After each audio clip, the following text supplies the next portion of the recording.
Hola, mi amigos. Hello and welcome to another fabulous episode of Project Overload. I am your co-host, the villain.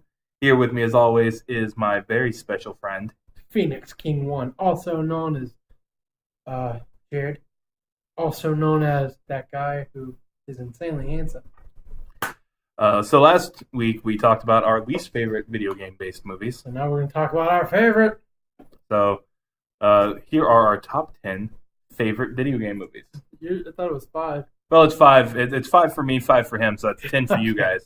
I got confused there for a second. So it's our top 10 total video game movies. We'll do my top 5 and we'll do Jared's top 5.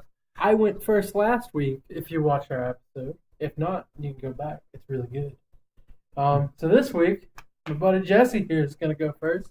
All right, so we're going to jump right into this. So my number 5 video game movie. Okay. Well, before we start, I think it's important that we talk about the kind of history of video game movies. So video game movies get made a lot. They got made a lot back in about the 80s and early 90s. There was a big wave of video game movies, and most of them were complete garbage. So nearly every one of them, but like maybe 3 in the early. Now, my least favorite is also one that I enjoy, which was the Mario movie. That was our number 1. That was both of our number 1. Yeah. We hated it for different reasons. I like it, yet I have a very complicated love with it. I watched it when I was like maybe 10 or so with my best friend. And like I was talking to him last week about it. He's like, I thought you liked it. I was like, I do, but I also hate it. It's a very weird thing. I love to hate it. I guess that's what it is. It's so cringy, it's good. So every now and then there would be a gem, usually in the form of an animated property. Okay. But here are our top live action video game movies. So we'll jump right in. My number 5. I have one animated, but that's okay. Oh yeah, okay.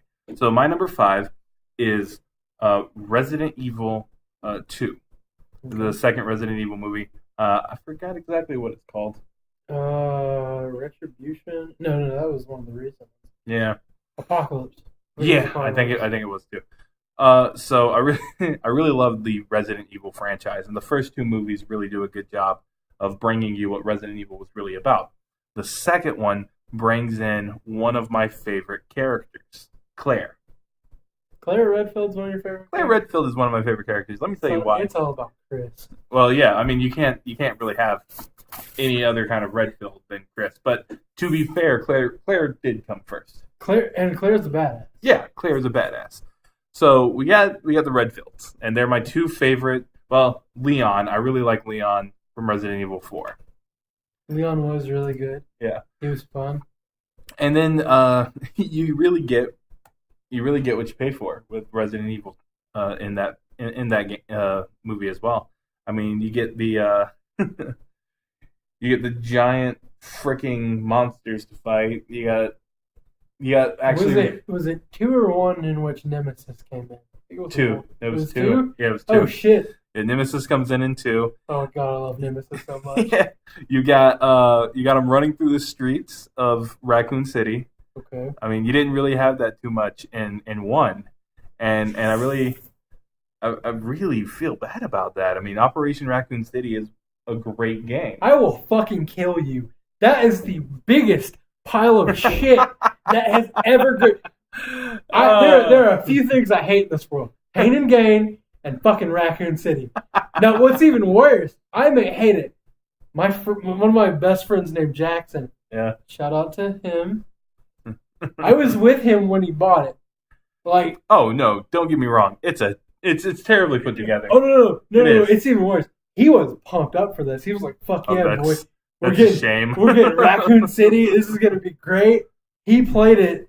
He came to me like a couple of days later. He's like, "This is the biggest pilot. I wasted a fucking like part of my life on this." So here's what I like about it is that it's so dumb. It's awful. I like it because it's dumb. I like it because it's the dumb one. But I also like the idea of being in Raccoon City. You get a lot more of the history of the Umbrella Corporation and of Raccoon City itself in that game. Which, I'm a lore guy. I love lore. And actually, when we get to my number 2, I'll explain that more so. So my number 5 is Resident Evil 2. My number 4, a lot of you may have never even seen this movie. This movie came out before a lot of you might have even been born. It's the 1994 Double Dragon movie. Okay, I've never seen it. Why the hell do you like the Double Dragon movie? Okay, so for those of you who don't know, Double Dragons was an arcade game that was basically like Street Fighter, but you play as these two brothers. Which one came out first? Was it Street Fighter or Double Dragon? Street Fighter, I believe, came out first. But Double Dragon. Okay, so the story behind Double Dragon is you play as these two brothers who basically are fighting crime. They made a TV series based off of it, an animated TV series that I used to watch all the time, and it's Billy and Jimmy Lee. Billy Lee and Jimmy Lee. Yeah, Billy Lee and Jimmy Lee. I want to play this really bad. I want to play this or watch this. And in the series, they're chosen by like these spirits to fight this evil organization known as the Shadow. It was Genji and Hanzo before Genji and Hanzo was a thing. Right. And so they're chosen to be Dragon Masters, and they gain the power of the Double Dragon. It's so hilarious. You know, they got like the cars. It was a big toy franchise at the time. It dealt with a lot of really big issues too, though, because this was the early 90s and people were still reeling from the AIDS epidemic, and they were talking about drug use. I mean, the big thing the Shadow was doing was actually getting people hooked on a super drug. Wasn't it like super heroin?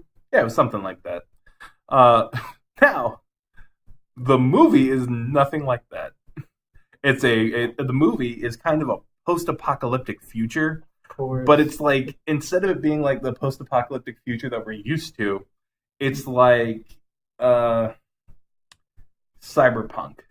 like a dystopian future where the companies have taken over, and the characters who I believe are still Billy and Jimmy Lee. It's been a little while since I saw the movie, and God, I need to watch it again.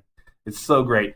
Actually, I believe either Spoonie or the Nostalgia Critic did a review on the movie. So if you're really interested, check that review out first.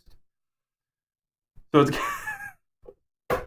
it's got great actors in it. Okay, it's got Alyssa Milano before Alyssa Milano was super famous. Okay. Oh God, I have to see this now. Yeah. Okay. And I can't remember what the villain's name is. What the actor's name is. He's beautiful. He's a beautiful actor. It's fucking hilarious. So they basically they fight street gangs, and their dad was like an archaeologist or some shit, and he uncovers this medallion, this magic or some shit, and the bad guy wants it, and they're trying to get the medallion back and stop this like evil crime syndicate. You can never accessorize enough, right? And there's mutants in it, and it's just beautiful. It's beautiful. It's very Foot Clan from the Ninja Turtles movie. Of course, because who's not going to steal from that? Yeah. Gem of a franchise. Yeah. I mean, there's no Vanilla Ice in it, so you can't really measure up. But fuck, Scott Wolf's in this movie. Oh yeah. It's Robert Patrick. Yeah, Robert Patrick is the bad guy. That's who it is. Oh man. Mark. I don't even know how to pronounce his last name. Dacascos. Yeah. So it's a great movie. Check it out. My number 3 is Forward Unto Dawn. Halo has gotten to be a powerhouse in the video game industry. Jesus. I've read a lot of like the books because my buddy has like. Mm-hmm. So Forward Unto Dawn, it takes place at the Academy. It's basically like a prequel to Halo 1. Yeah, it's to kind of set up the character of Lasky, who was I believe a lieutenant on the ship Forward Unto Dawn, and it's kind of like his origin story. Yeah. Boy, when fucking Chief comes into that, oh my God, Jesus, that made me so happy. Drops out of the fucking sky like angel sent from God to strike down because that's evil. what John is. He is an angel sent to fight the alien devils that is the Covenant. Praise be unto the name of the Lord. And his angel of destruction. The Covenant was great in that. God, I mean the CGI in that movie is amazing. Oh, good Lord, those little turds. Yeah. All right. So my number 2 is Warcraft. Okay. All right. So as I said earlier, I'm a big fan of lore, and very few franchises have the lore backing it that Warcraft does. Okay. You got the franchise. So it starts out. Warcraft is an RT. It's a pretty crappy RTS actually that Blizzard puts out in the early '90s. Okay. Great. I mean, it's a great game. Don't get me wrong. It's pretty forward thinking for its time, but it's your basic RTS. The second one, not a lot of build up there. I mean, that's where the factions kind of start building up is in the second one. Now, the story for 1 and 2 are amazing. So in 1, Medivh, who is supposed to be the guardian of this world, basically brings the orcs in from another world. And these orcs, they're demon worshippers. Hell Satan. Is that what I'm hearing? Basically. Okay. So they're demon worshippers who have mixed their blood with the blood of demons. And they're all about conquest. As demon worshippers should be. Yeah. So the warlocks basically help Medivh open up these portals into a bunch of different worlds. But the most notable one is into Azeroth, which is the main Warcraft world. Gotcha. And this rips their planet apart. They can never go back. Of course. So in 1, that's what happens, and you have the formation of the Alliance, which are these basically human and elvish kingdoms, as well as some dwarves, come to fight the orcs. In 2, it's all about the war between the orcs and the humans, and that's where you find out about the dragons, because they have. Can I ride a dragon? You can. Hell yes. Yeah, I'm on board. You can ride a dragon in Warcraft. That's all Skyrim had to do. They gave me a DLC where I could ride a dragon. I'm like, done. Yep. You have me hooked. So the movie basically takes place during and right prior to the events of the first game. Okay. The warlocks they come to Azeroth. They meet up with Medivh. One of the main characters is the father of basically the hero of Warcraft, the orc hero of Warcraft in the third game, and who becomes like the war chief for World of Warcraft.